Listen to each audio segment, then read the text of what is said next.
What's up, guys? I wanted to talk about what to look for in a hand plane because this is what an eBay search looks like. Um, and it's a little intimidating. See, when I got started, I didn't know anything about hand planes. I wanted to get a shop going, and I needed to be able to take like stain and paint off of scrap from my work. And I couldn't afford a thickness planer. I thought this would be the cheaper route. Um, but I do things like spend way too much money on a hand plane that doesn't have all the things I want in it because it's too old, or buy just garbage that, if you look at the bottom, I didn't even finish restoring this because I wouldn't feel good about selling it. So how do we clear up this confusion? There's a lot of options. To get started, you don't need to know what every single one of these planes are. You just need to know about the bench plane. And it's going to make your life a whole heck of a lot easier if you just focus on Stanley.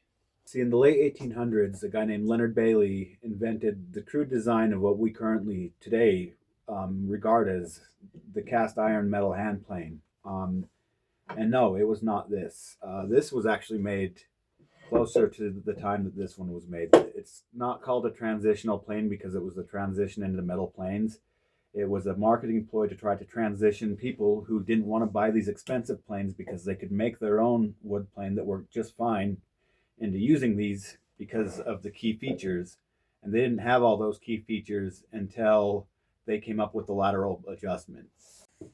I would say that probably 80% of what you need to know about your hand plane comes from this guy right here. This is the frog. We'll break it down. See, the thing about a wooden plane is even though it rips like glass and it leaves a finish better than any other tool is going to leave on a wooden surface, it's a pain to adjust. What you do is you put it down on your bench, you set the blade in, set your wedge in, and you test it. That looks good, but I'm still a little high in it, or a little deep. You give it a tap. Now I don't have enough, so you tap it. And now I'm going way too much, so you tap it. See, and you can get it dialed in, and you can learn how to adjust it really quick, but it's not exactly like learner friendly. But boy, does it glide. You see, Bailey came up with this frog system, and it's got this depth adjuster that moves this yoke. And as the yoke moves up and down, the blade rides on it up and down.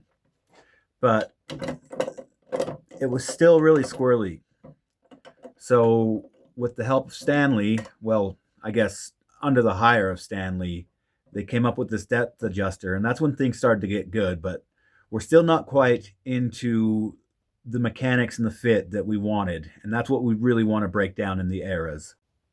When I'm buying a hand plane, and especially on eBay, first off, I'm not buying a plane if there's not a lot of pictures. And this is the very first picture that I'm looking for, right in here. So if you look in this one, there's no screw down here. This is a very fine plane, but I cannot adjust the frog forward and backwards. It's a pain to set up. And also, Stanley hadn't realized yet that if you reverse the threads, righty-tighty will actually bring the blade down, and lefty-loosey will bring it up. And that's intuitive to how you think. At the very least, I want this. This is the adjuster for the frog. It'll move it forward and back and make it a lot easier for me to set the plane up. However, Stanley started getting proud of what they were doing, and they started putting patent date stamps in the back. You really want to look for 3. That's the collectible. This one is 2 in a different way, and I'll explain. See, both these planes are from the Sweetheart era. It was called that because of a merger between Stanley and Wright Tools.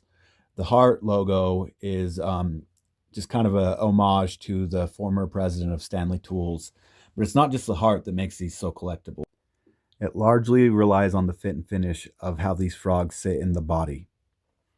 See this big flat bed? Later models didn't have that. Also, see how tight this groove is on this track?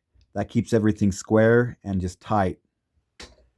They got really loose and sloppy later on in life. All right, let's get nitpicky. We're talking about the depth adjuster knobs and the patent dates. So this is a Type 11, and it's got a tiny little adjuster, and it's a little annoying, but for a number 3, it's not bad. Type 12, they came out with this bigger one. This one's a Type 13.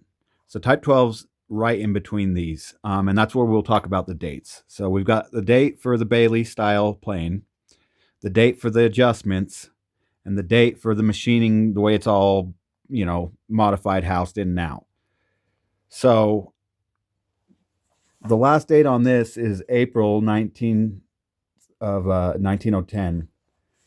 This is also April 19th of 1910. This one came out later. See, they predated it to the last patent and consolidated all the patents into one thing. So this is patents just on the design of the plane. I like the 3 patents. I think it's cool. Type 12 is the most desirable for me personally because I have the bigger adjuster and the 3 dates. But that's just a collector's standpoint. All right, this next segment I kind of made a little complicated because I did what a lot of hand plane restorers do, and I jumbled up non-collectible parts to make things work. So let's talk about the downfall of Stanley. The height of what they were doing was actually during the Depression. It didn't take them out. They were actually carrying things through, and it helped in a lot of ways with the economic boost of America. What the problem was World War II. Just like everybody else, metal was such a valuable commodity to the war that Stanley couldn't be making brass parts anymore. So we got plastic depth adjusters. That actually came from, this is a World War II era frog. You see the lateral adjustment, instead of being this 2-piece press piece, is now this bent metal. It's still a decent, World War II planes. They're not as good, but they're decent. They're not the worst Stanleys. Let's put it that way. And a lot of collectors like them because of the history. But it was definitely the start of realizing that people will settle. Then we get into like this. This is a Type 20. This is considered like the worst type. I mean, look at this thing. I can bend it just like that. It's nothing. A lot of this rolled metal isn't bad. I've got a Sergeant that's really tough. This guy right here. This thing, I love the way this adjuster works. So it's not necessarily that. It's the era. Past that, they just moved on to cutting more corners. They got rid of the plastic because nobody liked the plastic, but instead of brass, it was aluminum. I showed you the inside of this one with the sloppy machining. This is still a great plane. I love this plane. A number 4 is a great balance of delicacy and just powering through a piece, but it's not as good as, like, I'm messing with this constantly. It's not as tight as this one is. This one I can set it and just keep going until the blade is dull. I'm not saying that Stanley is the only good plane as far as vintage out there. I'm just saying that they are the easiest case study to find. You can go on to, stanleyplaneidentifier.com, and you can go on eBay and picture by picture classify what your plane is before you buy it. That's why I recommend starting with Stanley. You learn what to look for easily with a Stanley plane. I've got right here a Sergeant. Sergeant was one of their biggest competitors. This is a fantastic plane. I love it. This Miller's Falls. This is a knuckle cap.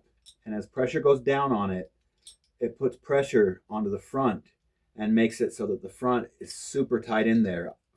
For smoothing and smoothing only, let's get this clear. I think that this performs better than a Stanley because of the way that it's just solid. However, if I'm hogging off a surface and I hit a knot, the vibration will send this thing flying off. Number 5, I want a Stanley. On a smoother, I probably will always go with Miller's Falls. You can also go with, like, let's say, Remington. This is made by Stanley, but it's got a Remington firearm stamp on it.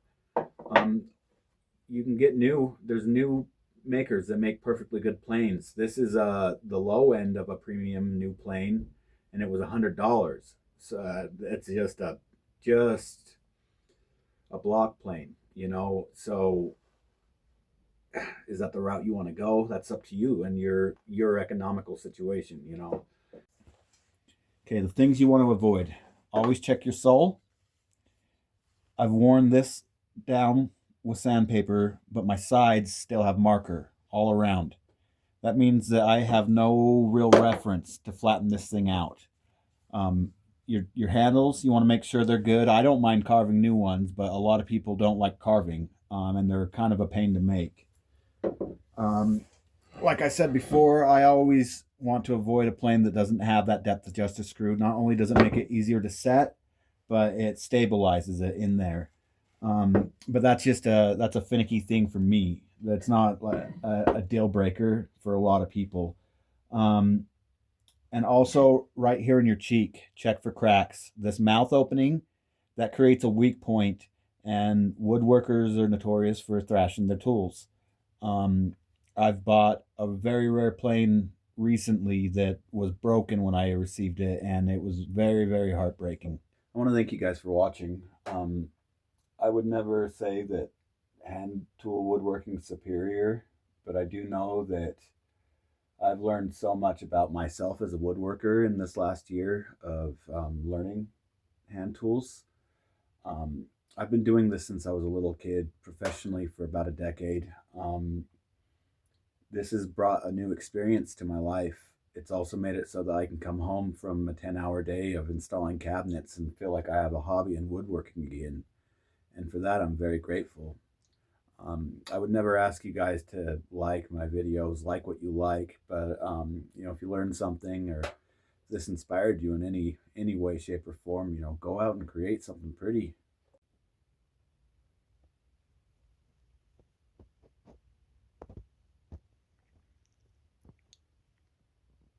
Take care, guys.